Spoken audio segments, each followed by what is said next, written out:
Hello, hello, hello.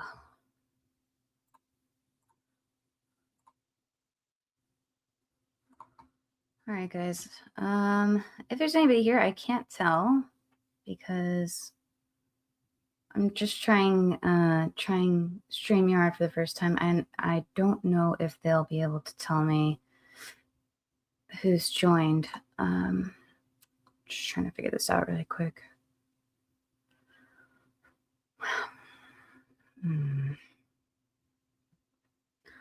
Trying to see if I can maybe see it on my phone here.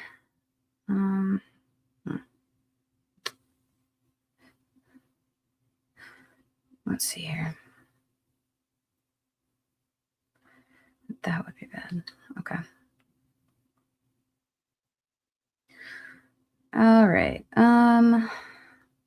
Okay, I guess this works here. I'm just hoping to see if there's anybody leaves comments. I would like to see them. But I don't know if StreamYard is gonna send them over. So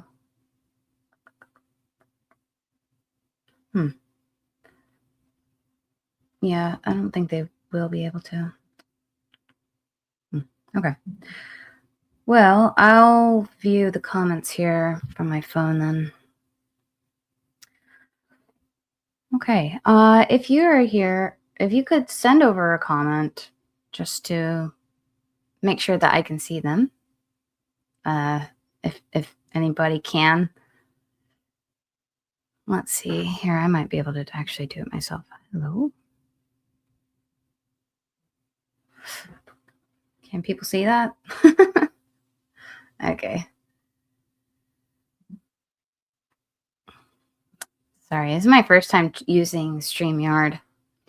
And I hope everybody can hear me okay. This microphone can kind of be a little bit finicky, but it typically works. So, oh, hey, David. Hey, thank you for the comment. I can see you. So that's great. Okay. Awesome. Yeah, it is freezing. Okay. Hey, Terry. All right, cool. Awesome. Yeah, here it is. It's also freezing. It's gonna be -1, I think they said, Saturday. So also tons of snow Sunday. So looking forward to that. So I was actually supposed to go to visit my mom and brother in Colorado. And that was mid-December.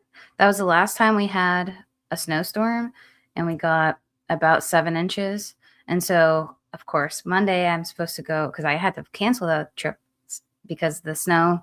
I was not able to make it to the airport, and it just wasn't meant to be. And so I rescheduled it for this Monday. And so this Sunday, we're getting the either 9 to 15 inches, something like that. It's going to snow for all of Sunday. So it's kind of ironic to get the snow when I'm going to fly again, but that's okay. I think this time it'll work out because I have, it's going to snow Sunday really. So instead of overnight, like it happened last time, it'll be more, it snows all during the day. And then we'll be able to deal with it in the driveway and stuff and get out. So hopefully I can get there. Cool guys. Well, I think I'll probably just get started here. I don't know how many people are going to show up, but we'll just get started. First of all, I'd like to show you my cool Excel here. I have this is my nerdy Excel garden planning sheet. Let's see. Yeah, that's pretty good. So I'm calling this my raw data. I copied the majority of this stuff over from last year when I created the sheet last year, and I copied most of it over. As you can tell, there's a lot. It's probably a little overboard, but I added the new varieties I'm growing. So that's all that I really added into the sheet. And then I have Soil tests, I don't have any soil tests that I've done this year, but I will add those here, and then I'll keep track of the differences. So last year, I started my blueberry bed and had to add a ton of sulfur to that. It ended up working. I'll retest that every year and continue to keep track of how the soil's doing, just so I can know what's going on. Tested very well last year. I think it was at 5 or 4.8. I can't remember exactly. Potato bed I also put in here, and then I'll do one from the raised beds out and outside of the polytunnel, and then I'll do one inside the polytunnel. Those are, last year was my first year really with a good number of beds outside the polytunnel. Before that, it was just 5. And even just from that, I could tell that it was going to be very different handling the soil inside the polytunnel and outside, because the ones inside the polytunnel have no rain, and so they definitely evolve over time way differently. So yeah. Anyway, it's good to do comparison. So like I treat all the beds pretty much the same. I do try to fertilize the ones in the polytunnel as little as possible, but just enough so that I don't have any like buildup of salts in there. And outside, I have to do it just a little bit more so that when we get rain like we did last year, about 9 inches of rain in a month, I can keep the nutrients in the soil there. But anyway, so I'll put the soil test there. I have my spring layout here. This is an overview. It's like a bird's eye view of the garden. And here are my summer squashes. It's not exactly like to scale, and it's not like the mapping. The summer squashes are kind of like, or the squash mounds are away much farther. And then this is just here, so I can have like my porch plants that they're connected to the house. So it's not really perfectly accurate, but this does really help me. So last year I put the 2 Excel sheets kind of side to side, and then I can see where everything was planted, and that way I can really do good crop rotation, because I used to live in Utah, and the conditions are so different. It's a little bit less hospitable to life. So the pest issues there were way different, but also much more diminished than here, where while it's easier to grow plants here in Pennsylvania, the pests are also easier for them to live. So there's a lot of different pests, and that's probably been the biggest learning curve growing here rather than in Utah, is dealing with all the pests. So I've come to learn that crop rotation is extremely important, not only for like soil health, but also for dealing with the pests, because a lot of them just like drop into the ground and stay there, and a lot of them overwinter. And so if you plant the same things in the same places, it can be a big mess. So the only things that there's a few things that I'm not rotating because of structural reasons or because of acidity reasons. So my corn patch is going to stay there where I put it last year. It's the year 2 of the corn patch being there. Last year I had some sap beetle problems.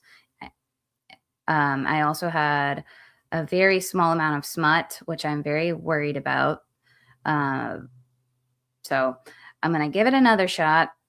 I had maybe 3 stalks that got smut, which is out of the 70 or so. It's a concerning number. I cut them out before they could really like open up and sporulate, but I'm still really worried that the soil's been contaminated, and it takes so long to go away that it might turn into a different kind of patch if it doesn't end up working out. But if a bunch of my sweet corn gets smut, it's fine. It is still edible. It's just a fungus, so we might try. It's considered a delicacy in some places, so we might end up trying to eat it, even though it does look terrible. I don't know if anybody's tried it, but anyway, so corn patch will stay there. If the corn patch doesn't end up working out this year, or if I really do need to end up rotating it after this year, I'll grow, beans are a great thing to grow there. Squashes would be another good thing to grow there. I'd probably do a bean patch first, just to put a little bit more like nitrogen, sort of build up the soil a little bit. Right now, I do have a cover crop growing on it. I have buckwheat, oats, daikon. What else? I have field peas and stuff. That's all completely dead. We had a great cold winter, so it all really died well, and it's just sitting there rotting. So I'm hoping, it is year 2. Last year I did 1 till, and it seemed good. I mean, I got 7 to 8 foot stalks. They grew really well, and so I think with this season of cover cropping, adding to the soil, I think it will really help the corn grow bigger and better. And so I'm hoping it works out, but if not, we'll switch it up, and it's not a big deal. Other than that, my potato beds, they're staying where they are. I haven't had any pest problems yet that are concerning. The biggest problem I had in my first year was that my soil wasn't acidic enough. So I had a lot of potatoes. I had small potatoes, and then my potatoes some of them rotted underground. And I had scab and stuff. So last year I really dialed in on the sulfuring the soil, and the potatoes were perfect. I got a really good amount. They were much bigger. My russets were much bigger. And so this year I'm going to see if I can get in one more year before having to figure out where I'm going to rotate them to. Because the beds are very, very acidic, and not a lot will tolerate such acidic soil. So I'm hoping that I can get away with one more year, and if not, then we'll know that about 3 years is the cutoff. Interesting that after I pulled the potatoes out last July, I was able to grow greens in there. Greens seem to tolerate the acidity, but limited use. I don't always just want to have salad greens. So, sort of figuring that out. In the polytunnel, so for my indeterminate tomatoes, I truss them so they can grow as tall as possible. I have gotten away with 3 years of trussing them in the same rows, and I have not had any issues. I don't have any root knot nematodes. I don't have any wilts or anything on my tomatoes. So I am crossing my fingers I can continue to do this. I know I'm going to have to rotate them eventually. And what I plan to do, because I won't be able to grow them so large, I'm probably going to just grow determinates, and I'll do those out in the raised beds for at least a year, maybe more, and then rotate them back in when it's good. I really do like the way that I'm doing the tomatoes in the hoop house. I do get a lot of tomatoes, and it's really neat. I can get them growing straight up. I'll prune them down to 1 or 2 suckers, and makes harvesting really easy. So I'm kind of attached to the way I'm doing that. But when I have to switch it up, I will be forced to eventually. It will be good, because then I'll have to figure out how to do it in other places, and that will be a good challenge for me. And then as far as in the peppers, also I have the same strategy with the peppers. I pounded some T-posts in the row for trellising the peppers. Same same things going on with the peppers. Like I haven't had any big issues with the peppers at all. The peppers I fertilize, but in terms of pests, I haven't, you know, had any issues with the pests yet. So I'm hoping I can get away with another year. And I know I will have to switch the beds. And when I do, I'm probably going to put them in this row 1 here in the polytunnel because they grow so well. I can also get a head start on them about 2 weeks in advance of the last frost date. I can stick them in there. They get a little more time. Peppers grow so slowly, so it's nice to get a couple extra weeks before the last frost to get them started. So anyway, oh, and also, squash mounds, I can't really move those. The squash mounds, the big problem with those not rotating is my squash bugs, my cucumber beetles.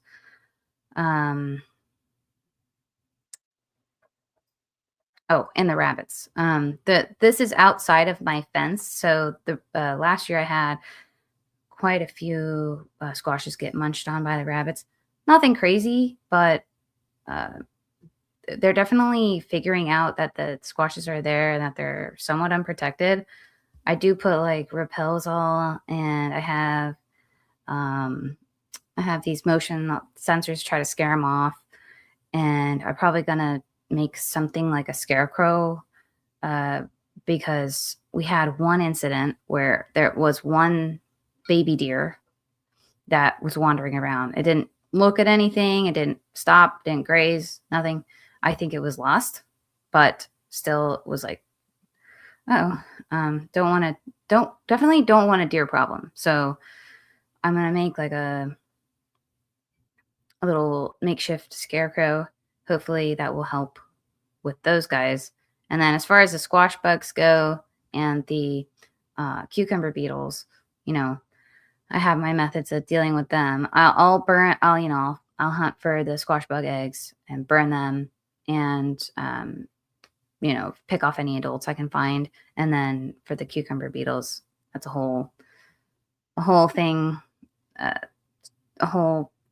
do you call it? Like a protocol, I guess, with dealing with those. So, I kind of have to just do that. I know eventually, again, these all might end up in the corn patch. I might just flip them into there and then just maybe cover crop for a year, cover crop the mounds instead of growing squashes there to get in a rotation. Okay, and then obviously my strawberries. I'm not moving my strawberries. They ended up surviving the year last year. I didn't get any crown rots or weird diseases or anything.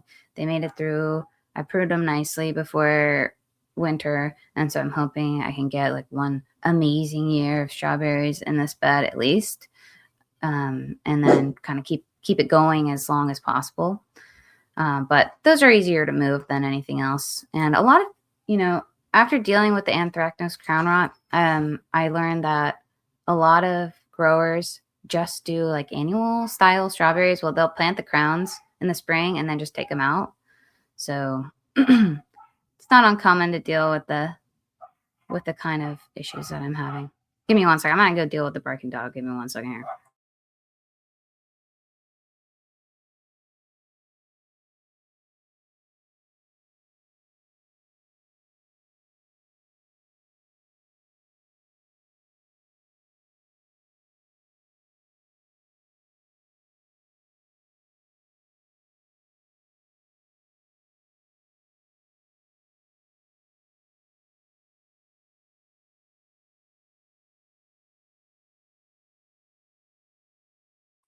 Sorry, I don't know if you could hear that.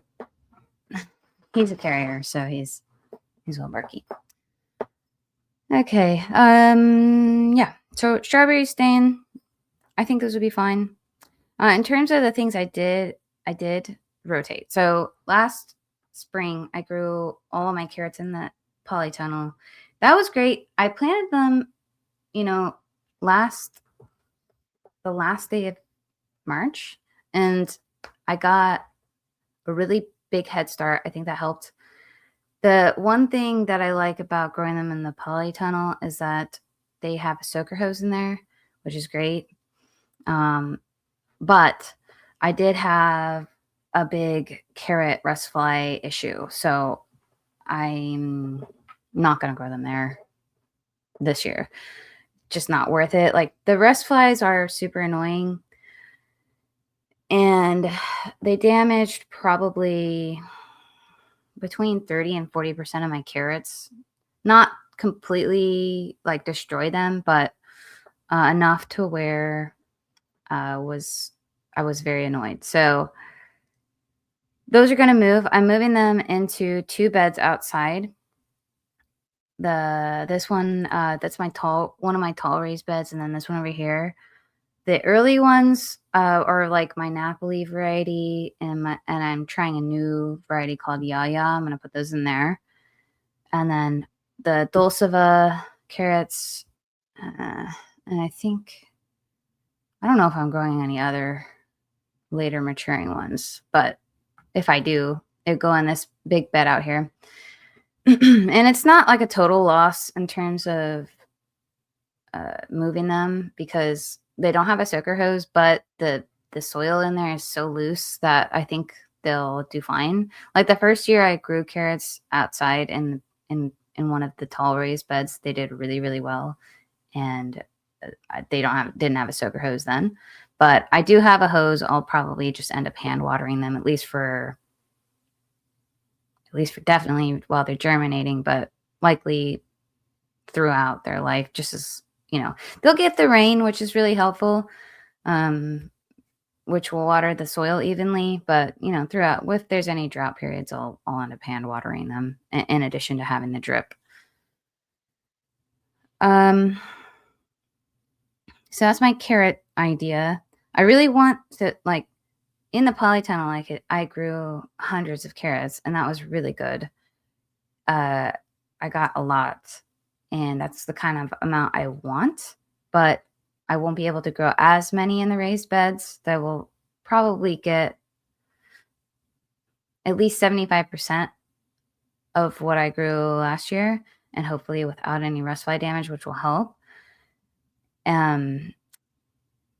So it's a trade-off. And then in that row, instead of growing carrots, I'm gonna do, I grew roots there, and then I grew, 1 or 2 zucchinis, some broccoli, other brassicas, and then like, a short cucumber wave. So I'm trying to grow things that are not susceptible to any of the problems that the other crops had from last year. So I was like, I can do a big swath of dry beans, so I can hopefully get a bigger harvest of dry beans this year. Last year was kind of sad. I got maybe 4 cups of black beans, and then I got like a half a cup of kidney beans. And I grew them all in one big bed.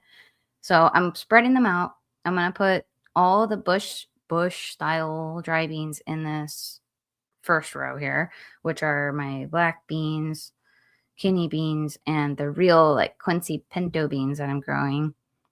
And I say bush beans because they are technically bush beans, but they do send off like really strong runners that will trellis themselves if they're able to.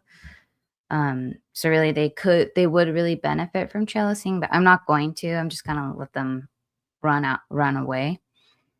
But in between, I'm gonna put my eggplants. I'm only doing 3 plants this year. You guys know that I got a lot of eggplants last year. I don't need that many. I enjoyed them, and I preserved a ton. I have so many in the freezer, but I don't need that many. We ended up putting a ton of them in the compost, so I'm growing only 3. I'm growing 2 of the like regular Italian style, and then just one of the Violet Delight Asian styles. The different uses, and the Violet Delights just are so prolific that it's kind of just worth growing them, even if they're not, as useful as the Italian eggplants for cooking.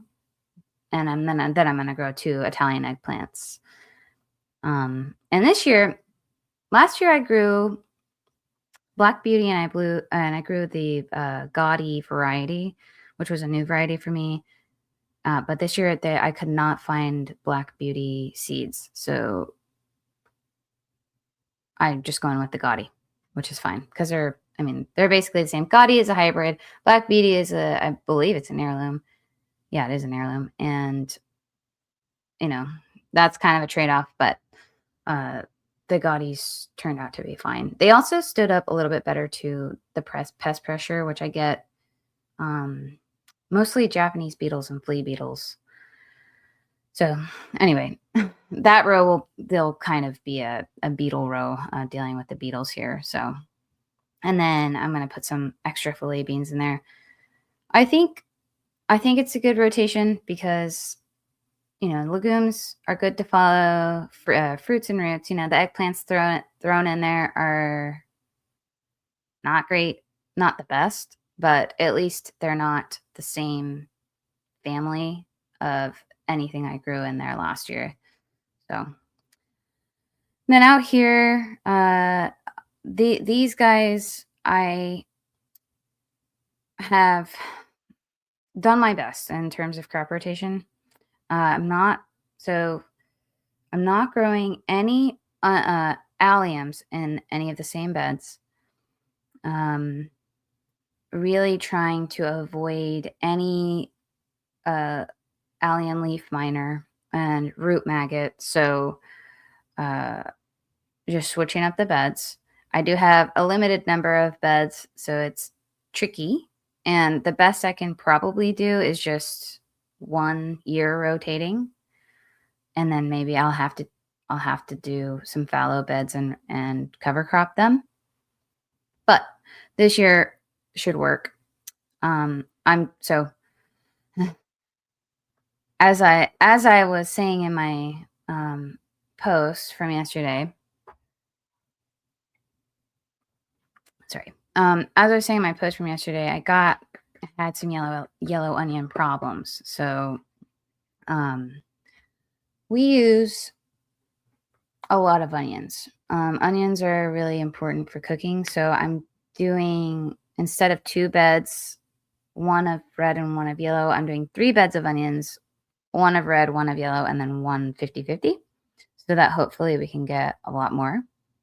And also doing, instead of just Calibra variety, I'm doing Amber, Cortland, and Calibra, seeing if any of them do better than the others, to see if, I can avoid the bolting situation that I had last year, because that was unfortunate. And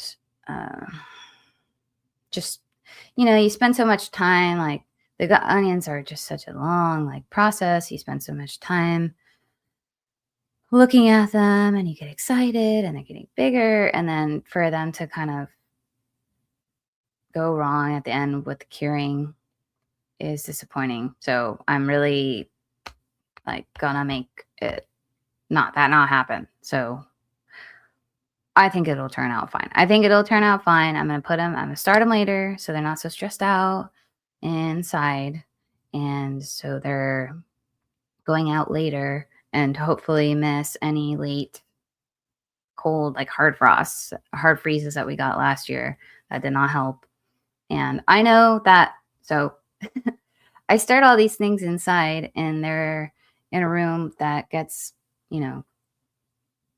central heating in the spring, and under the lights, which I use LED lights, which are, supposed to be somewhat less heat intensive, they still get very hot. So it ends up being hotter than it ought to be for onions in the seed starting room.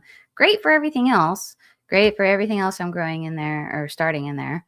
But for the onions, it can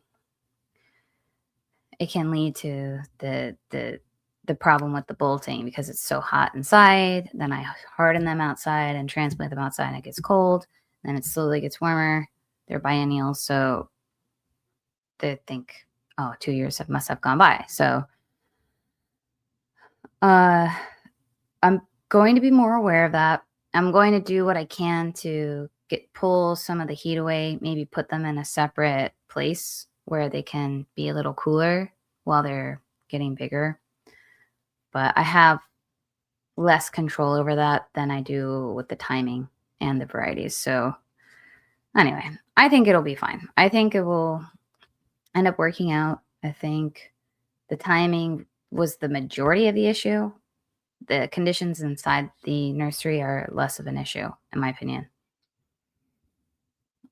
So those will go, I put onions here last year. I put onions here last year, and shallots, I think shallots and white onions were in this bed. So no, onions were here, shallots and white onions were here, and my red onions were in this bed. So doing what I can, rotating. I did garlic here last year. That's where my carrots were go. Early carrots. I think that'll work. I don't see why it wouldn't. Totally different kinds of plants. Same for this bed. I don't know if, people always say to grow like onion or allium style plants, like, what was they call that? Companion plant them with other stuff because they say that alliums are like pest repellers, I guess. So I think that will maybe help with the rust fly, maybe repel them a little bit. I'm going to cover the carrots at least while the adult flies are prevalent. And I know that will help mostly, but I don't think there will be any crossover in terms of pests for those two, the onions and the carrots. And then in this one where I had my shallots last year, I am going to put celery and endive.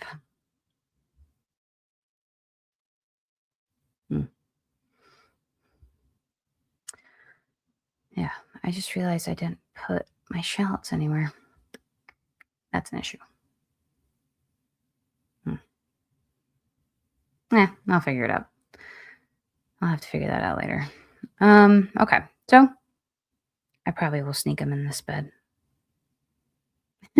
I probably will sneak them in that bed because that they really don't need a lot of space. And this is what's happening with the onions. I think I think that if I grew one bed of each yellow and red onion, I think it would be enough onions. But my husband does not think it would be enough onions. He really wants more onions. And so what I might do is split this bed where I was going to do 50-50. I might split it and do 30-30-30 with the shallots in there because I can grow a ton of shallots without much space. And I have a big crate of shallots in the root cellar, and we've not gone through as many. So I obviously don't need to grow as many. So that might work. Something else that I think is cool for my spring garden is this bed. It's my tiny cedar bed. And last year I grew my eggplants in there, radishes, cilantro, and some winter squashes. I'm going to so I want to grow better snow peas. And last year I sort of tried to squeeze them in a weird place. But this year, this bed runs east to west rather than north to south. And I'm going to put the trellis on the south side of the bed and give them a lot more space to spread out. And I'm just gonna put it all on the south side of the bed here, on the side here, right there. Put the trellis there and grow them up the trellis. And obviously, as you can see, there's nothing behind it, so that's fine. So they were here last year in this bed. I put the trellis this way, running north south, and it shaded this bed out, which that was not good. That was where my shallots were. And so I think this is a good plan. I think this is actually, I thought of it, I was like, awesome. So I'm going to, instead of doing it here, I'm going to put it here. I'm probably going to extend the trellis so that I have more like horizontal space for the seeds, and then have like a nice wall of peas. And also, the great thing about that too is that the cedar bed is pretty narrow. I think it's definitely 3 feet or less in width, and so I will be able to pick the peas also a lot more easily. It was just not good. It was not a good choice. So I'm really excited about that. And then in front of them, I'm gonna grow romaines, and then in the summer, because my peas are coming out like end of July, I'll be able to start like after my romaines are out. Romaines will probably be out June. I'll be able to start my my determinate tomatoes in front of the peas until they're, until the tomatoes are tall, and then I'll be taking the peas out. So it shouldn't be an issue. I think that's great, because as far as I can tell, peas really like sun, and this will give them as much sun as they could ever want. I think it will be pretty, and I think that, I want a lot of romaine, but I might have enough room to put, a row of like spinach or radishes in front, something that grows really low, so it's like a nice tiered sort of bed where it's short and then medium and tall, and it'll look really cool also. And in terms of also trellising better, I have this idea where I have this one, 6x6 bed. It's like a big square, and I had an idea that I'll put my cucumber trellis in there. I'm only gonna do 1 trellis this year instead of 2, because I don't need that many cucumbers. And I'm gonna put the trellis the same direction, so it'll be, the feet will be going north-south, and then it'll be extended over east-west. I'm gonna put it with the feet all the way in the bed. It should have some space on the outside, actually, where I can put my cucumbers, plant them there. They'll grow up and over, but they won't be growing up over the trellis until, end of July, maybe August.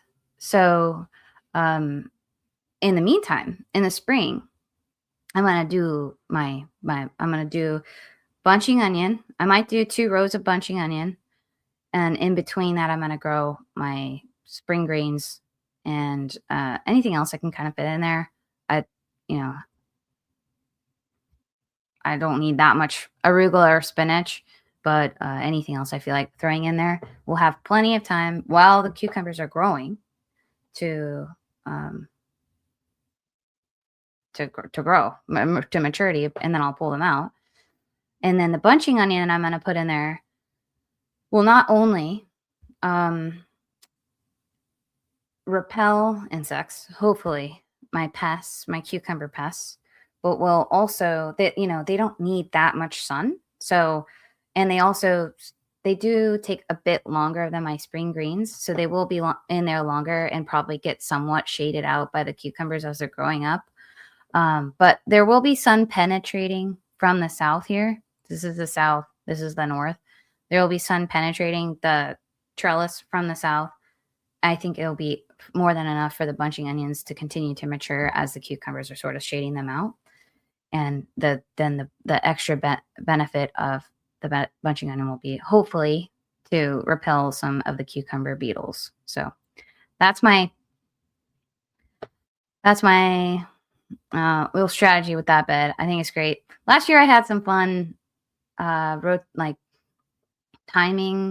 The timing worked out really well where I pulled the carrots out of this row, and then I got in my like summer fall brassicas. I got to grow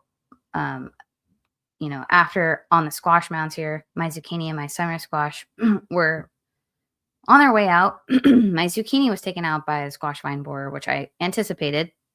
So I started after my early carrots were like in this area. After my early carrots were taken out, I had started another round of zucchini, and then I started, that one heirloom Zappolito del Tronco in there. It was like perfect timing, really. So that'll be fun to see if I can like really dial in the timing on this. I also, let's see what I put in here for summer. Oh yeah. So I will put my fall. I'll follow up the greens, and also by the time the cucumbers are kind of on their way out, will be time for fall planting. So when those are out, I'll have just enough time to grow my express cabbages, which are between like 55 and 70 days, I think. That is all they need. So I'll put them in. I have this in my thing, but I don't feel like looking it up. It's like I'll put them in probably early August, and then they'll be done by time it gets pretty cold. So that's fun. That's fun stuff. In this far bed here, so this far bed is kind of an issue. It does have we have trees here, and so it gets shaded out early but on top of that, I have my flower patch here. And so it gets a bit of shade from this side and then shade here and earlier than any other beds. So it gets a little less sun than anything else. Nothing crazy. It still gets plenty of sun. It gets 8+ hours of sun, but I have to grow things that can tolerate a little bit of shade, especially as we move away from spring. Or like spring, it gets less sun because there's less sun, and then in the fall, I also have to think about that. So, this year last year I did bunching onion, I did leeks, and I did a cucumber row in there. So this year I'm gonna do leaves and roots, which will be my beets, radicchio, and radishes. Beets, definitely more space, and I will be looking for the leaf miners. And it's so funny because it's funny that with the beets and the leaf miner, I probably have not been helping myself by taking my affected leaves and throwing them in the compost, because there's no way that the leaf miners, that the pile got hot enough to kill those leaf miners. So I've been unintentionally making my leaf miner issue worse than it could be. So I'll be taking the ones that are edible down to the chickens and then just throwing the other ones away. But I hope with understanding what the issue is with the beet greens, I can address it so it's not as big of a problem. So I'll put my main beet patch in this bed along with radishes. Super easy. I'll probably do probably about 2 rounds of radishes succession sowing those, and my radicchios, because those are fine with the amount of sun there. And I might throw some beets in here. I probably could grow beets in here before the eggplant goes in. Probably could grow, in here on that front row. I could probably grow some more beets. Just depends on how many beets I want. So, anyway, yeah. Celery.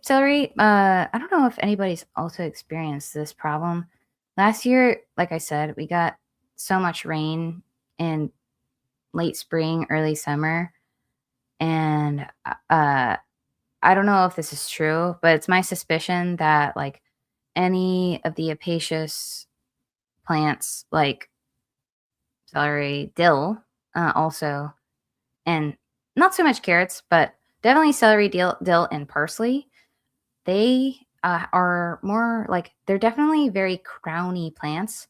So um, they, I think they might be susceptible to things like crown rots more than other kinds of plants. So last year when we got all that rain, it was so humid. It was like humid, 100% humidity all the time. The soil was so wet, and uh, a lot of my parsley plants just fell over, died. A lot of my celeries got strange rot, like a not definitely wasn't black rot, but it was some kind of crown rot. And a lot of my dill, when it got rained on, it just fell over and died. So um, instead of, I try to be clever, or I've been trying to be clever and like extend my celery harvest by just pulling the stalks off. I think maybe that introduces a pathway for anything to rot the crown. So I'm just gonna be taking whole celery crowns out instead of doing the stalks. So I'm gonna do quite a bit, like a big patch of celery, and then just growing a small amount of endive, well, maybe a row. I really don't need that much, but a row or a partial row of the endive there. And I think that's everything. My blueberries are doing really well. I haven't had any rabbit issues. The rabbits have left them alone, that they are protected by my chicken wire, so I think they're overwintering really well, and I will let them flower, and I'll let them fruit, and so I should have blueberries next year also, which is exciting. But that said, I have to protect them from the birds. So a lot of people will just throw bird netting on the bushes themselves. I I volunteer for um, uh, an organization, and we have a demonstration garden out at a park. And there I saw how they protect their blueberries. They do, they drive giant rebar into the ground, use a PVC hoop over it that's like, I don't know, maybe 8 feet, maybe 8 to 10 feet tall. And then they throw the bird netting over that. So I think that's what I'm going to do this year is I'll have to drive and rebar like every 3 or 4 feet maybe, and then do giant hoops over here, and I'll drape the bird netting over. So that way, if you put the bird netting right on the bushes, it's kind of a pain. And it also can like damage the plants to take that bird netting on and off. And also you can knock the berries off the plants when you do that. So I think being able to actually like go into the protection and not have it like touch the plants, but it will make harvesting way easier. And then that way I can get rid of the little chicken wire hoops I have around the plants, and the plants can grow bigger. But I can staple the netting around where, and I'll have an entrance for myself, but everywhere else will be stapled down. That way the rabbits can't get in either. Still win-win. And then over time, I won't have to continue to protect them because they'll just be good.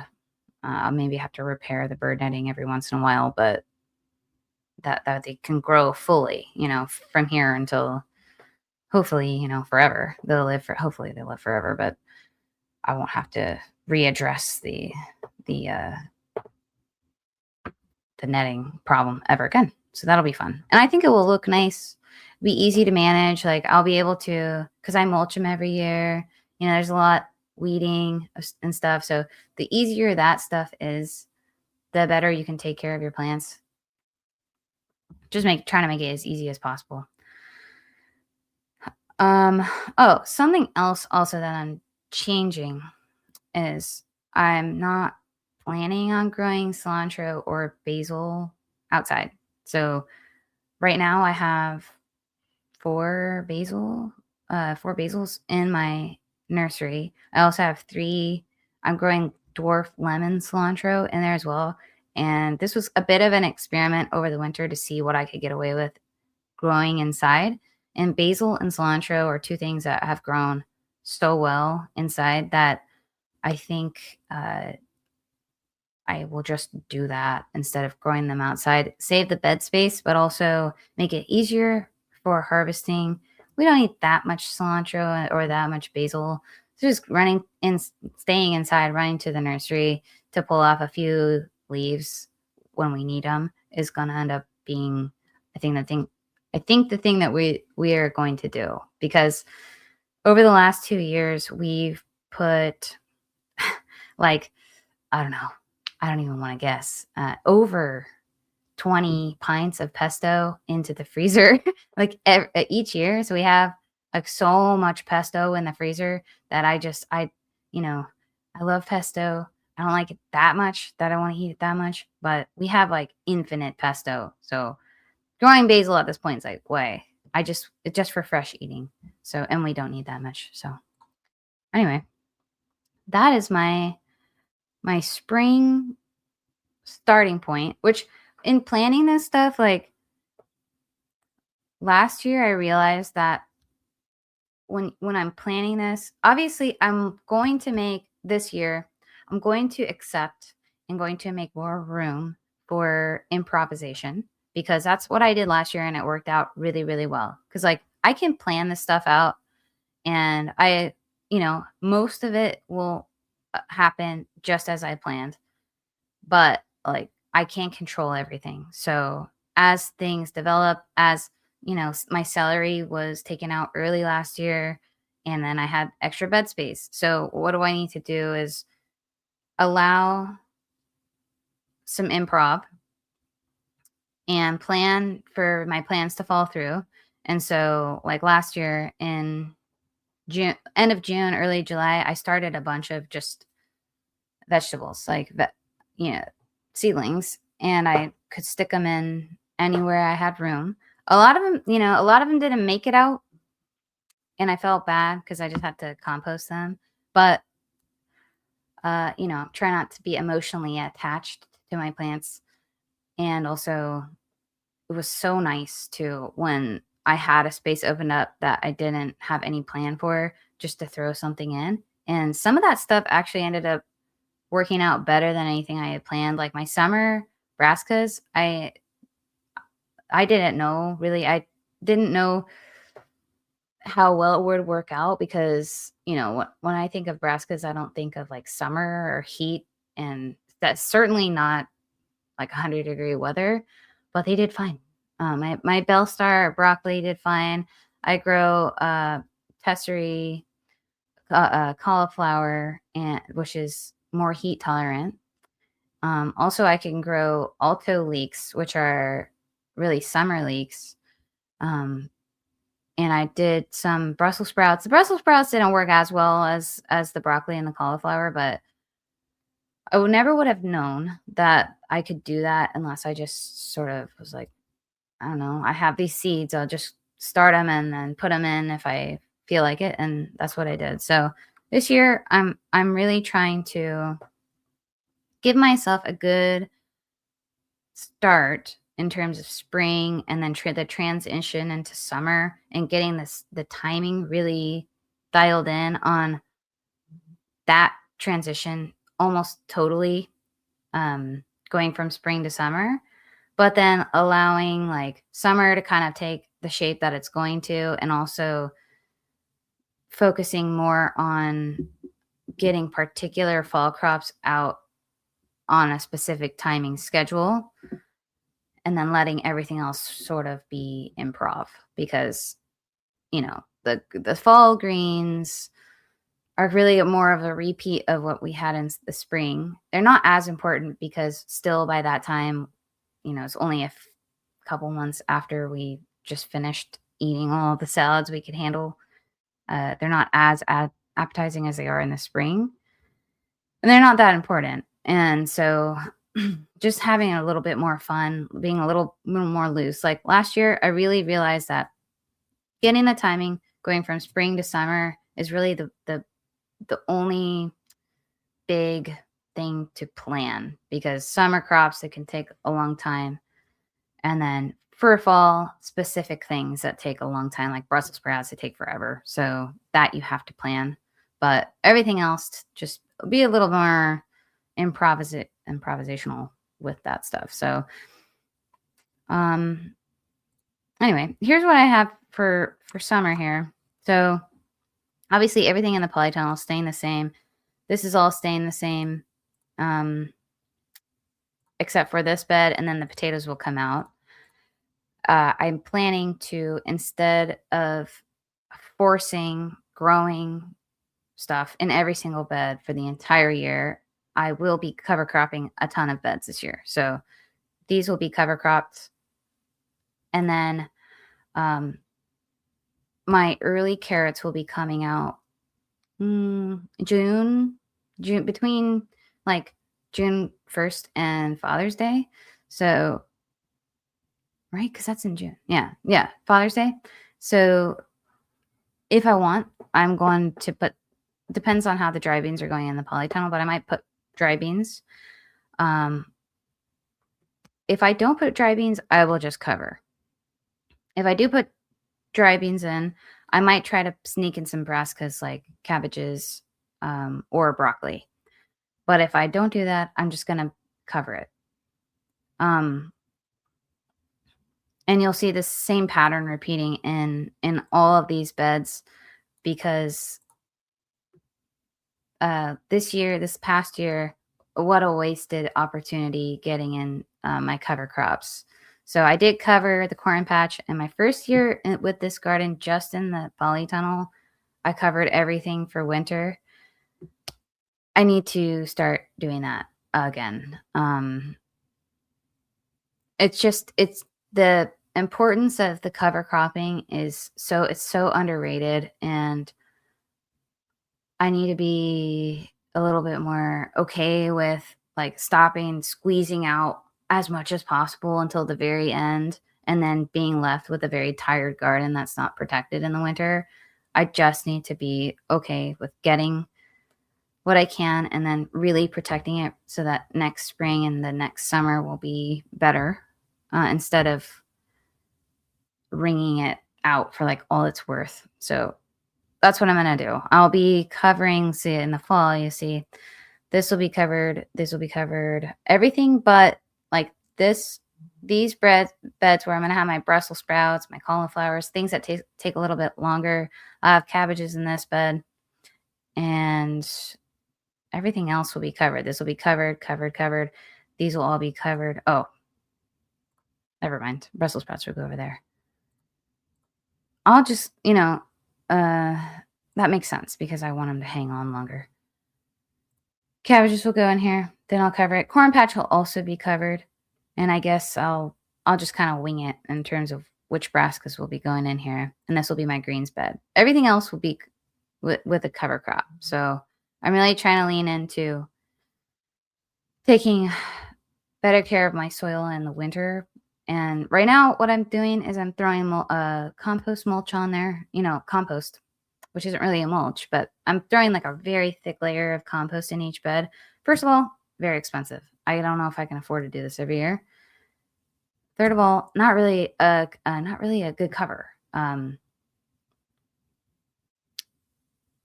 The soil microbes are not like completely asleep during the winter. They are still working their processes just very, very, very slowly. So over the winter, all of that wonderful and expensive organic matter that I have added to my beds is slowly being worked at and worked away. So why am I doing that? I need to not do that. So this year, I'm going to really focus on getting my summer crops out, really understanding what I actually want to have for fall in the garden, being okay with not squeezing every ounce of the garden out, and really focusing on my soil health by putting cover crops in And so by end of September, I'll be growing mostly cover crops. And then what I've found works really well, oats will work really well for my beds outside of the hoop house. I probably won't go with buckwheat just because I really don't want it to seed. And oats winter kill well. So does buckwheat, but they kind of hold up a little bit better in our winters than the buckwheat has. I could do a mix, but the buckwheat tends to sort of take over. So I'll figure that out a little bit. I have time to figure out exactly what I want to use for cover cropping. But if anybody has any recommendations, certainly would love to hear that out. What I have done, like I said, corn patch, I've got my daikon, buckwheat, oats, and field peas. And that I picked because I really want to try to mine as many nutrients from the native soil as possible and get really deep roots in there and hold the soil together, especially with the oats, and then sort of aerate the soil a bit with the daikon. But that's the cover cropping situation in the corn patch and also in the polytunnels a bit easier to deal with because they're not in the raised beds. So I can just take a weed whacker. In the case of the corn patch, I can take a lawnmower and run it over to really help things to decompose faster. Same in the hoop house. I can do the same thing with the semi-raised beds in there. But in these tall beds and in these shorter raised beds, that will be a bit more of an experiment for me this year, and I'll have to figure out what works best. So that's a work in progress. And then I'll also be covering all of the squash mounds this year because it's a waste. It's a waste of an opportunity to grow something to cover both protect the beds, but also in the spring you're adding so much organic matter to the soil, and it, especially outside of the protection of the polytunnel, should have no problem with winter killing anything. I think that's what worried me a little bit with doing the cover crops, is worrying about having to deal with live plants in the spring or having any seeding, like volunteer seeding. But anyway, that's my fall plan, is really emphasize cover cropping. And also in the fall, I'm tired. And so, having so many plants last year towards the end of the year in my fall garden was a little unnecessary. Not a lot, not a lot, but not as much of the food was used as I had hoped. Like the determinate tomatoes, what a disaster. We used maybe 25% of that, and so much work. I'm so tired. I want to lean into having less to do in the fall, but also being able to really take care of the plants that I am growing. And for brassicas, it's already enough work, so that'll be good. All right, so in the summer, let's see, anything that changes. My determinate tomatoes will go in when things like my onions come out. So like I said in my post, it will be nice, tidy, beautiful determinate tomatoes instead of the absolute wreck of jungle that my determinates were last year. So I'll grow. I have to figure this out still, but I might grow max like 4 of each variety in the beds. Give them plenty of beautiful room between each one. I can really pay really close attention and trim them nicely, give them lots of sun and air, and get beautiful giant tomatoes. I'd rather have beautiful giant tomatoes than a ton of like poor quality tomatoes, because what's the point? Also, part of the strategy with the fall determinate tomatoes is to have when they get taken out, I'll have a lot of green tomatoes that I can stick into the root cellar and let them ripen very slowly as the winter goes on. But if they're not great quality, if the skin is compromised in any way, they're just going to rot and then rot everything else. So I need to make sure they're wonderfully firm, beautiful tomatoes. So that's my goal for my determinants this year. And I think I'll do it. I really will. There are these great, like, I don't know, 4-foot, maybe 5-foot tomato cages. I know Gardener Supply sells giant tomato cages, and I think I'm going to grab some of those. But it will be something like that, a very, very tall tomato cage, and I will be going against the grain and doing some pruning on my determinants just to make sure that they're healthy and not overwhelmed with leaves. And sorry guys, I'm obsessed with this determinate tomato problem because it was just such a wreck. It was just such a wreck. So disappointing. And I'll tell you, I spent an entire day taking those plants out.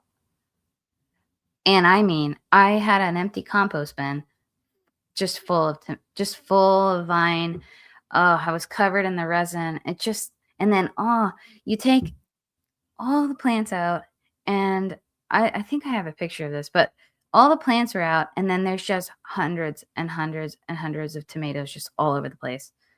And I'm a kind of person that I'm nervous to leave any, they call them crop residues, right? To leave any plant material in the bed that the crop was grown in, because I really want to make sure that it's a nice, clean bed for the next thing, and to hopefully get rid of any issues that might be left in the bed and give it a good start. So I had to pick every one of those tomatoes up.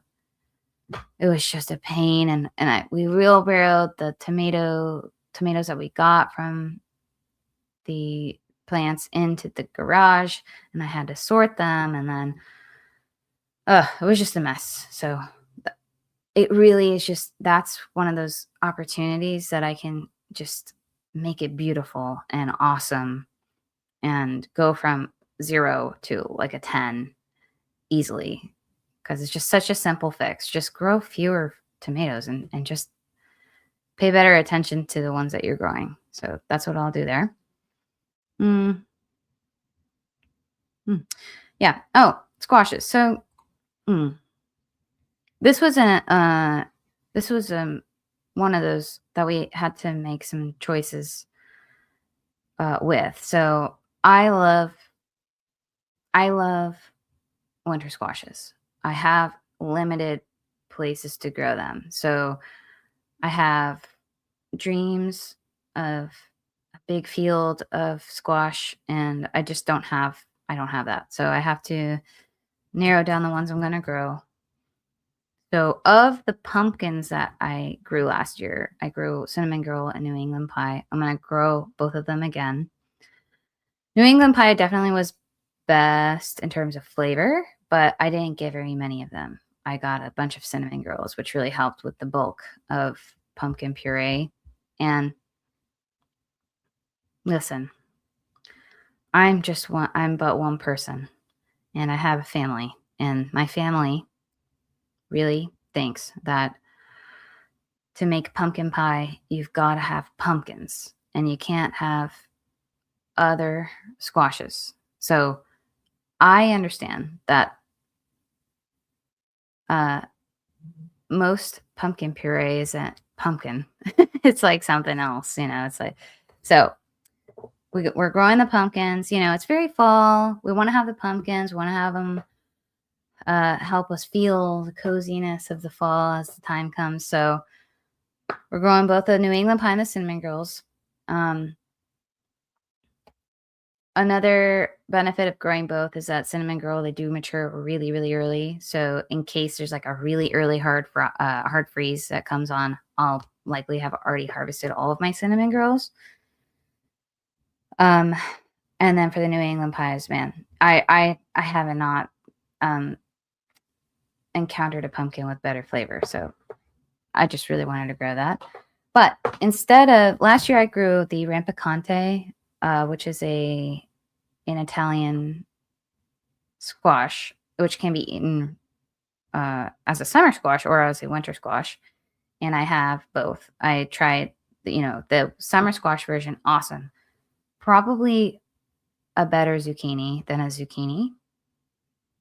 And flavor, texture, everything, volume. Like the squashes are like giant squashes. And then I haven't tried the summer squash yet. They're in the root cellar, so we'll get to them at some point. But we're not going to do those.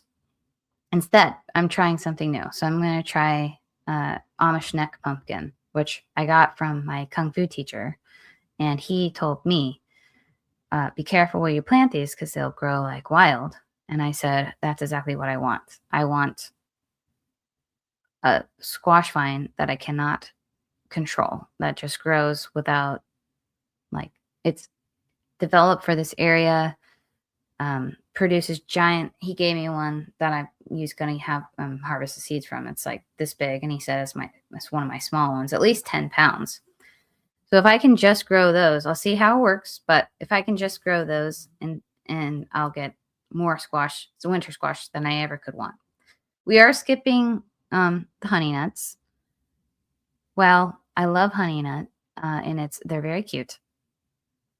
We end up not eating as many as we thought we would, and we still have a ton in the freezer. So we're going to skip that at least for a year and go for the neck pumpkin.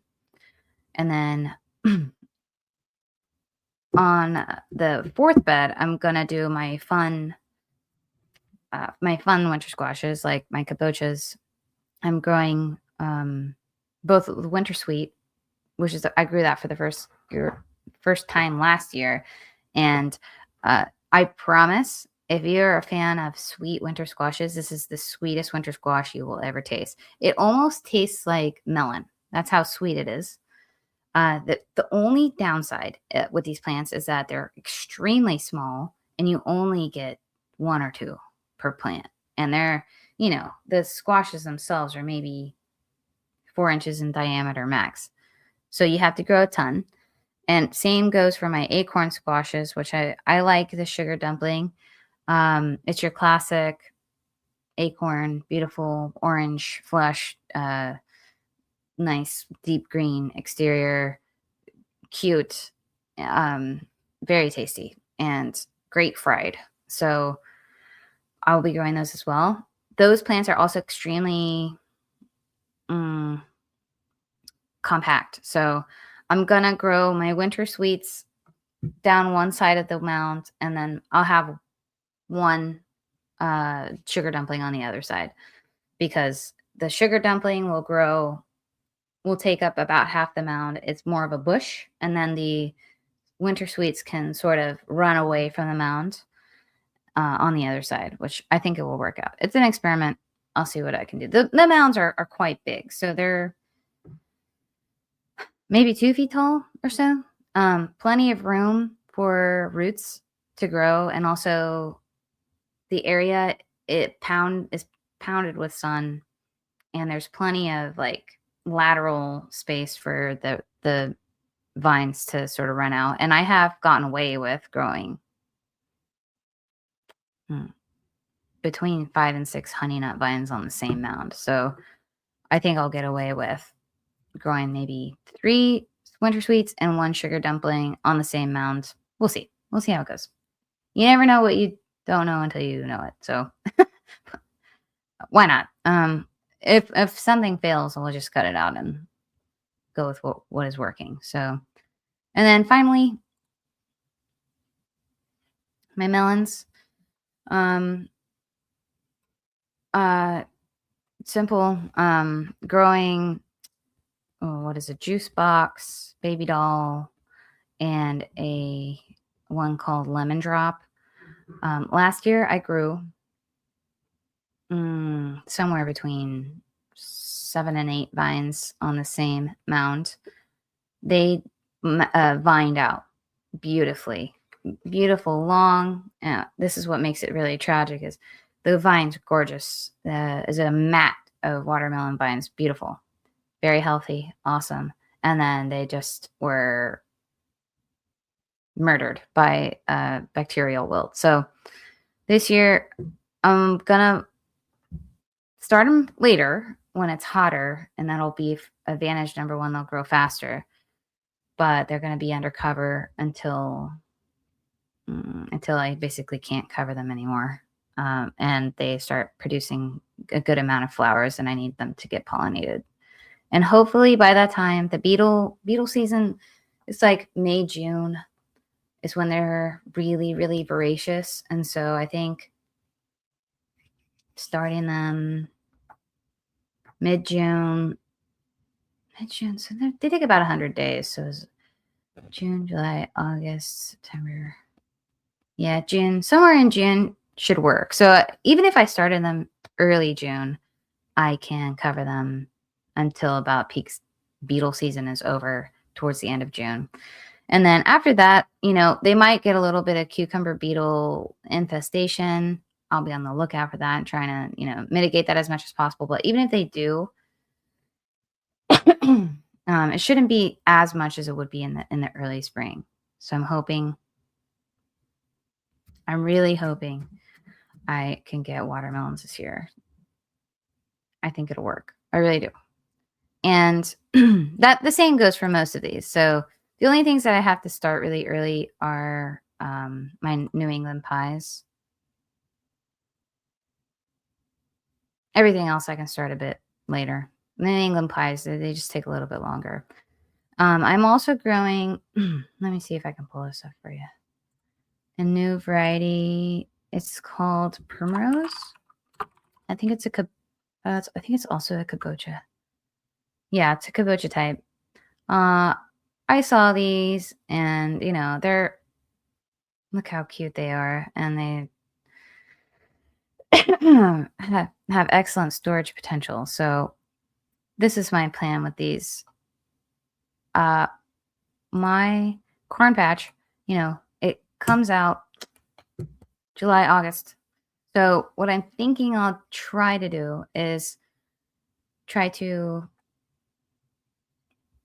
do like a modified Three Sisters. So I will likely start the primrose inside and then transplant them into the bottom of the corn patch where I can see there's lots of light and get them growing amongst the corn feet. Unless, and let me double check this here. See, they need 100 days. So yeah, I'll have to, I don't know. Maybe you guys have a better strategy, but I want to grow those. And I think the corn patch is it could have bigger potential. So I might maybe even try to grow the primrose under the corn as it's growing up. So I don't know. I'll figure that out. I might try a couple things and see what I can get away with. But these sorts of squash vines, I think that so I planted a ton under my eggplants last year, and they vined out well. But I did notice that the vines are quite, they're not like an Amish neck pumpkin or a rampicante. They're going to just completely smother everything, and they'll grow and they'll sort of climb up stuff. But these sort of more, I don't know what I would call them, specialist winter squashes, they tend to be a little more lanky. They tend to be shorter and they tend to be a little more delicate. So I think I can get away with growing them amongst the corn. I don't think it will smother the corn, but I also don't think that they'll be so so vigorous that it will be an issue for mowing or weeding or like climbing up the corn or anything like that. So I'm just gonna like try some stuff and maybe direct seed some amongst the corn and or transplant some into the corn where I can find some good sun patches for them. So anyway, and then another thing I can do, after the peas come out, the romaines come out, I'm gonna do some grape tomatoes. I'm probably only gonna do one plant, maybe two. And then I was planning on doing a succession zucchini, which will sort of trail out of the cedar bed like I did with my eggplants in the winter squashes there last year. But I could probably do some other winter squashes just like I did last year in this bed and let them trail out. And that worked really, really well last year. So I might put some in there. I don't know. We'll just see what happens. A little less rigid structure and having a little bit more fun and seeing what works and what doesn't. And that way I can continue to add some great tools and options for what I do in the future. So that's about it. Those are my plans. I'm very excited. I'm very excited to get things, this will be my second year with the extension. Everything in here is all only my second year. So I'm still understanding, sun, what the rain is like for these crops, what works best outside versus inside the hoop house, and what is possible for me to do. So it's very exciting to get to do all this, and it's going to be a good year. Like every year I get a little bit better, and it doesn't ever get worse. So it's really only exciting because I have stuff to look forward to, and I know it's going to go better than I did last year. I know that, things aren't going to work out perfectly, and some tragedies will happen, obviously.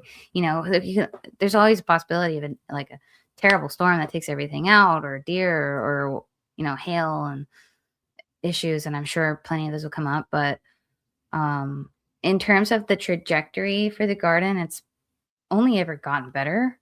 So, and we have,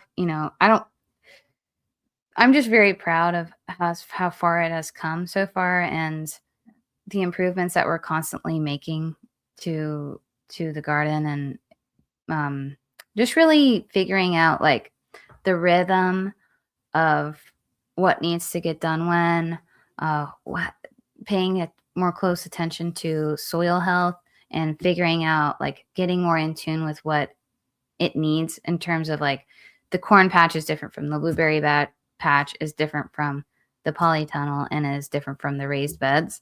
So just, it's like almost getting to know a person where you can anticipate other people's needs and tailor your interactions with them. That way I feel like every one of my areas has its own personality.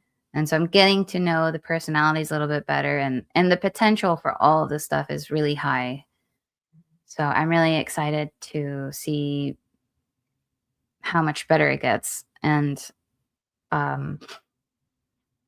like dry beans, I tried dry beans for the first time last year, and really encouraging for people like us who want to store a lot of stuff. Like, awesome crop, because storing is so easy. You just have to hold the beans, and then they just go in a container, and it's so awesome. So that's an avenue I'm exploring more, trying to get a better crop on those. What? Blueberries. I'll have blueberries for the first time this year. Great. I have my porch blueberries, but they're in pots, so they're a little bit smaller. And last year we had a spring where it got really warm, and then, like I said, with the onions, it got really, really cold again for an extended period of time. And those poor blueberries, they're up on a porch, already on the second level, exposed to all the winds. And that they're just, they started, oh, it's nice weather, let's grow.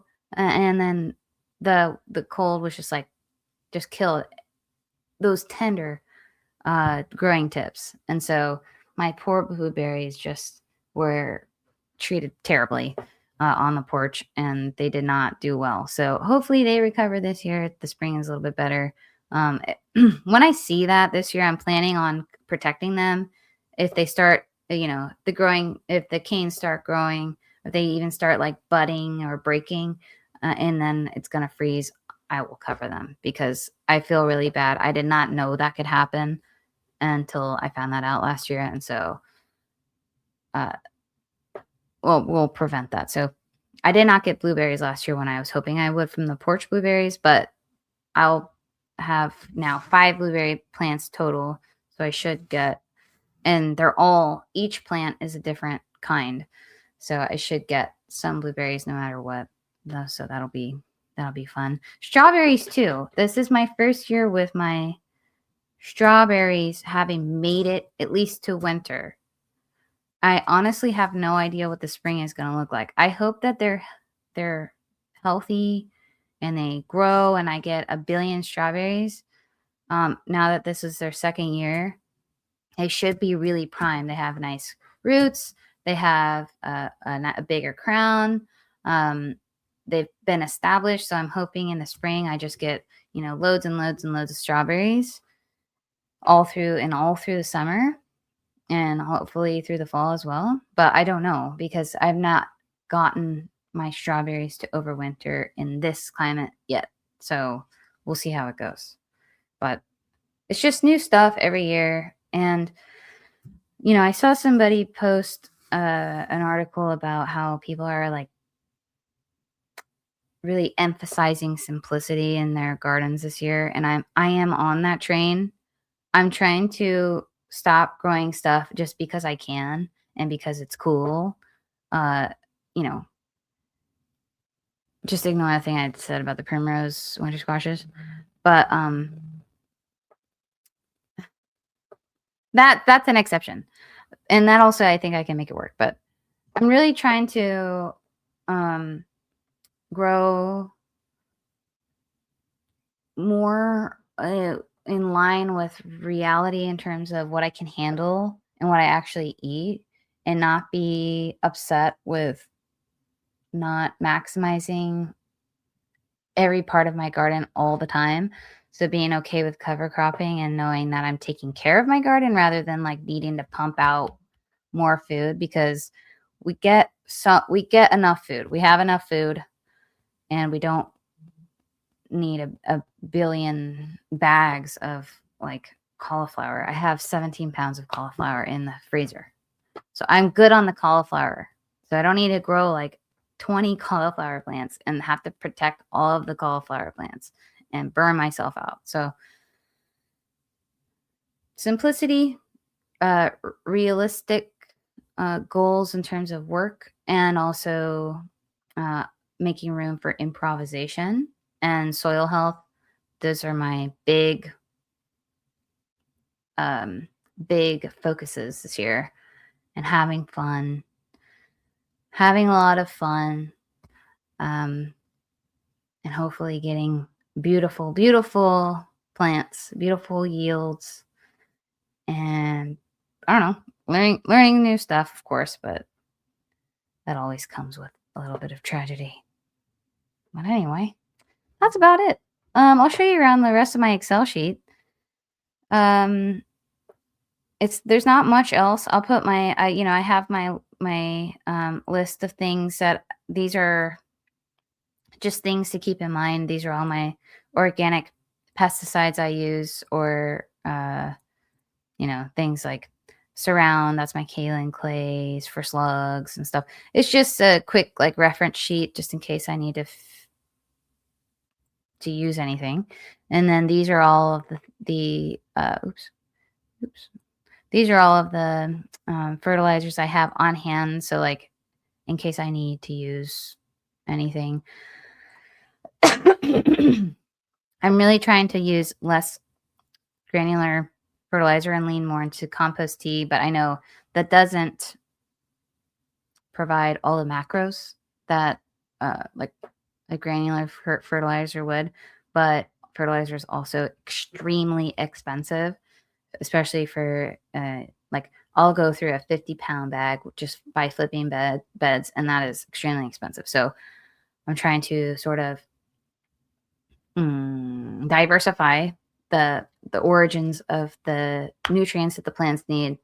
Obviously, compost is number one, but compost tea I really, really, really appreciate after working with it last year, and I'm leaning heavily into that before I go for things like this. I am using it as my clay. I had got 2 boxes downstairs. I'm very excited to use those. Beautiful source of trace minerals, which plants do need and often are lacking in soil. So I'm very excited to see how that helps.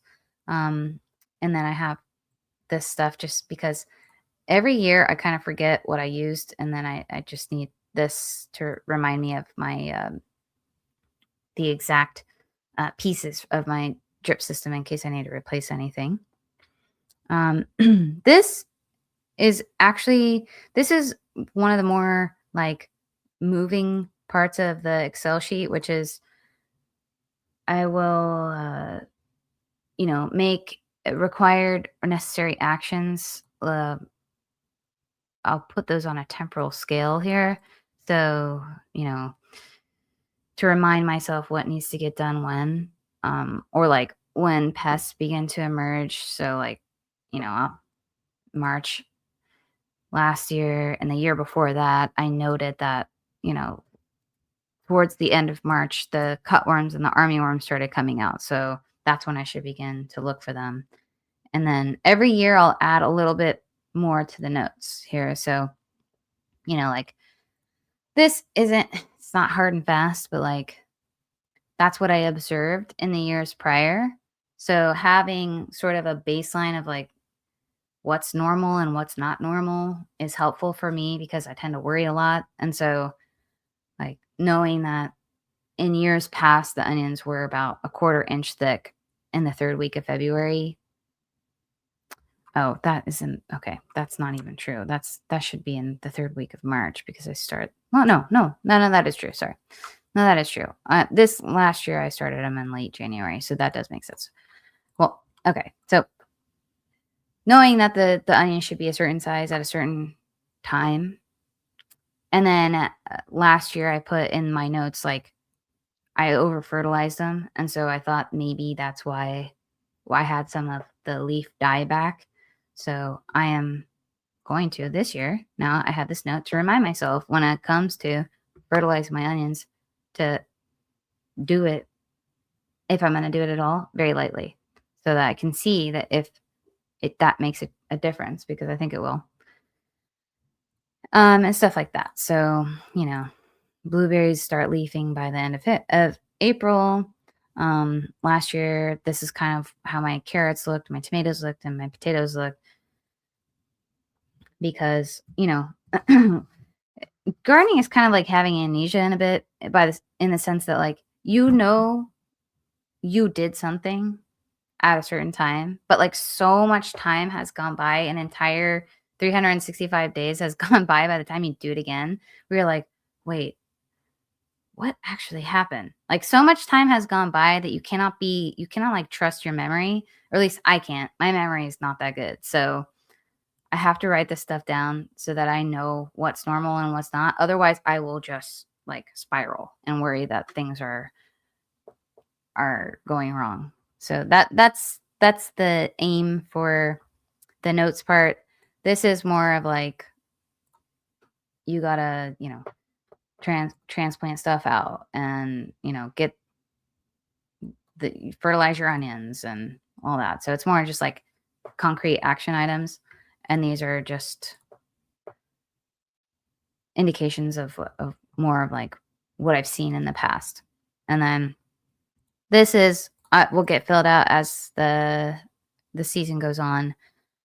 I try to keep a, a very sparse but um, uh, general journal on the garden as it goes on, because then I can see exactly when I notice something and see it when it got resolved to know, oh, it takes, for instance, last year when I had my pepper and eggplant issue where um, they were not doing well and I didn't know what was going on. So I typed, I said, oh, my peppers are, my eggplants are looking terrible. They're yellowing. And I put the date on there and I said, this is what I'm going to do.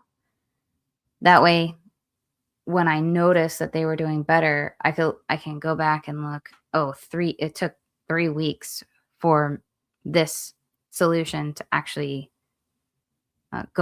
take effect and make a difference.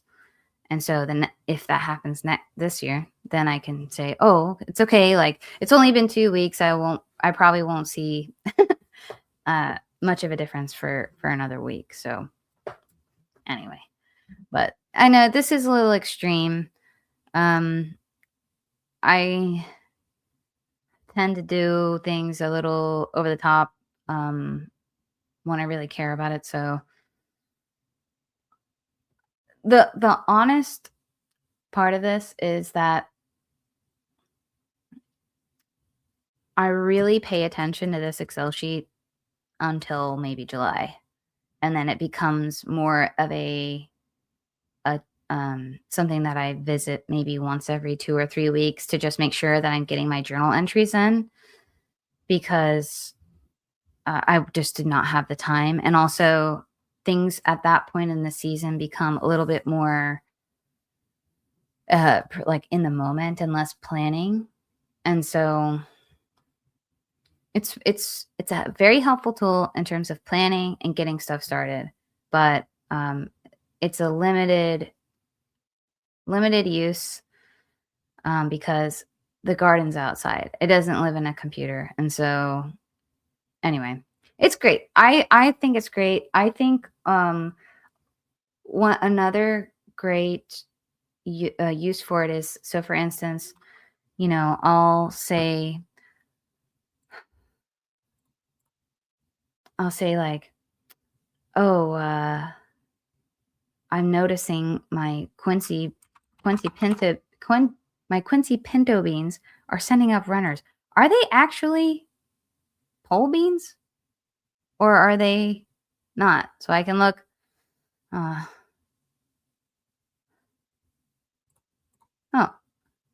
oh, they're bush habit. Ah, gotcha. No trellis needed. I put that in there, and so I'm not crazy when they put up runners. And I was like, did I really mess this up? And I should have put these on trellises. No, that's the seed packet said no trellis needed. So I could maybe in the years to come, I didn't make a mistake because I was told not to put them on the trellises. So anyway, it's great for that kind of stuff where also, I'll try to put as much detail in here. I try not to be like too wordy, but a lot of the times I'll put, for instance, more specific details of what it's supposed to look like at the end. So say like Napoli carrots, if I pull one out and I'm like, I don't know, is this too big or too small, or I don't know what they're actually supposed to look like, I'll put in, they're supposed to be about 5 to 7 inches. So that's how I'll know if they did well or whatever. It's good for referencing that kind of stuff. I also put the days to maturity in here, and something else I'm going to work on adding. I have a pivot table section here that helps me with just seed starting and like grouping seed starting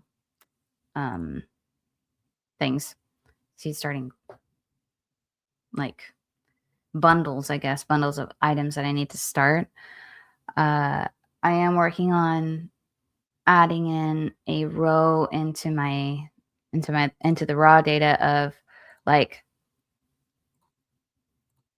okay, so I have my optimal seed starting date. I have my days to maturity.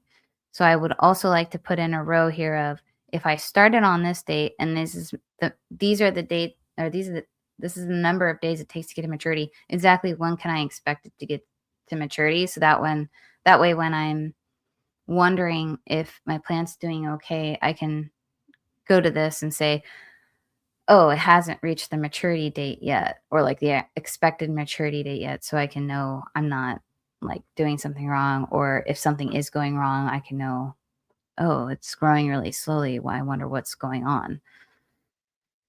So I thought of that this weekend, and I want to put that in. But to be completely frank, a lot of this stuff I don't reference a lot. Like I really don't, unless I really need to, because it's just simply too much information. But it's there if I need it. I guess that's the point. And this sheet with the pivot tables is the one I use the most, because for seed starting, I don't want to figure it out every single time. And then ID just means indoors. And then I think I have some stuff out here that's like, yeah, in ground. These are all the ones I'll start around the time.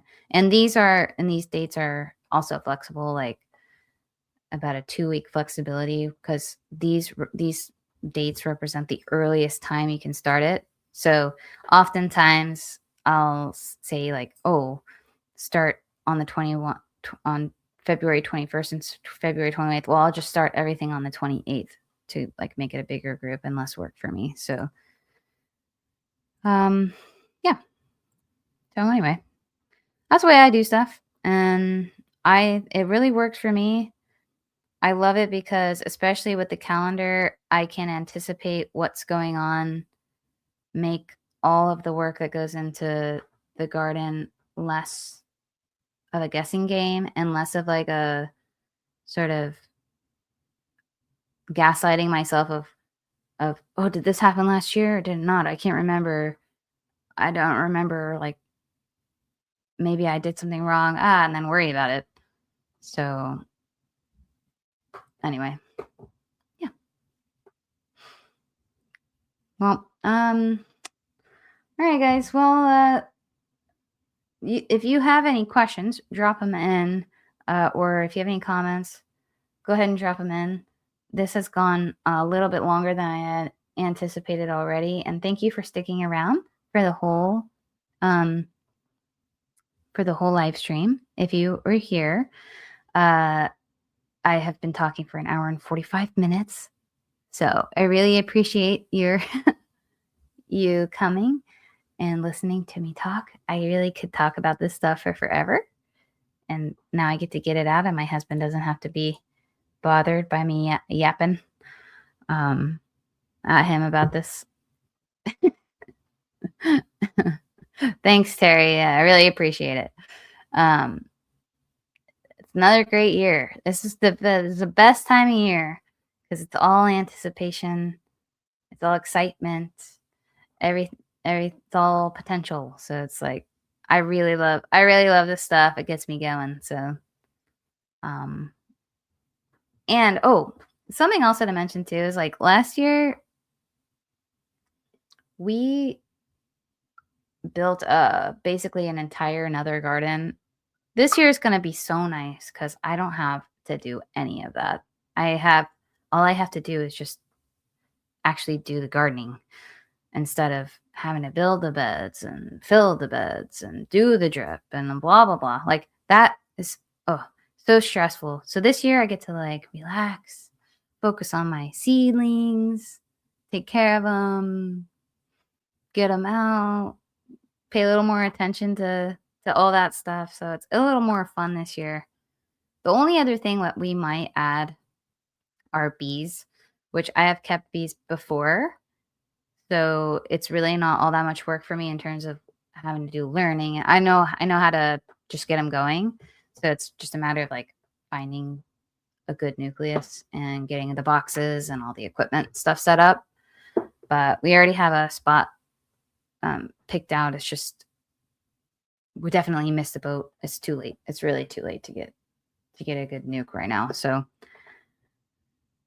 might do that next year. We certainly have like a lot of people who have hives around here because I see a bunch of Italian honeybees all over my garden. So pollination is definitely not the incentive for that, we just eat a lot of honey. So that would be, and I use beeswax stuff. So I would like to be able to harvest some beeswax, especially local, like super local stuff. That'd be great.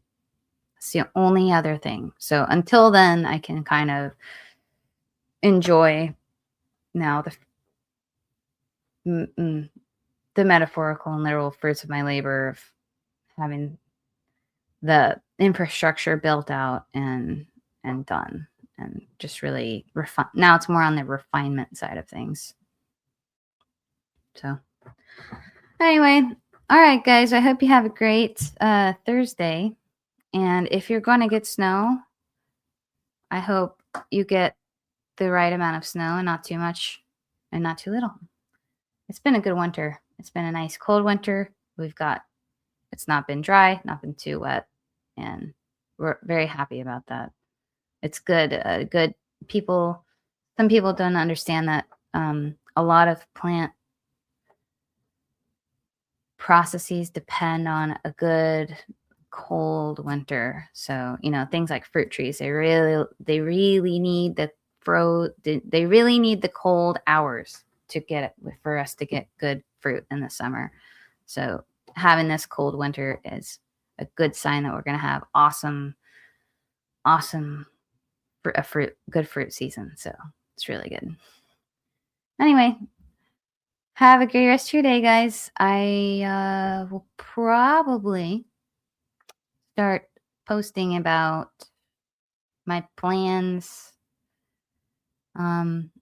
in February, and then that's when onion seeding starts, and so that's when the whole new season starts. So I'm kind of done with the reflections at this point. There's really nothing left to reflect on. And then I'm excited to share more about like the new varieties I'm growing. And I'm planning a compost tea trial. So I am going to see what the real benefits of compost tea are in a controlled environment. I know I did my last trial with peppers, like for my seed starter and my potting soil trial was with peppers. The reason why peppers work so well, especially indoors, is because they're such compact plants and they're just real tidy. And so I'll probably use peppers again to do the trial. But I really want to see if control, which is just the potting mix versus a compost tea and fertilizer versus a compost tea only versus a fertilizer only pepper, how they do comparatively. So I'm planning that. We'll start posting about my onions, my seeds and stuff, and starting in February, and then I'll just go from there. So I'll see you guys later. Have a great day. See ya.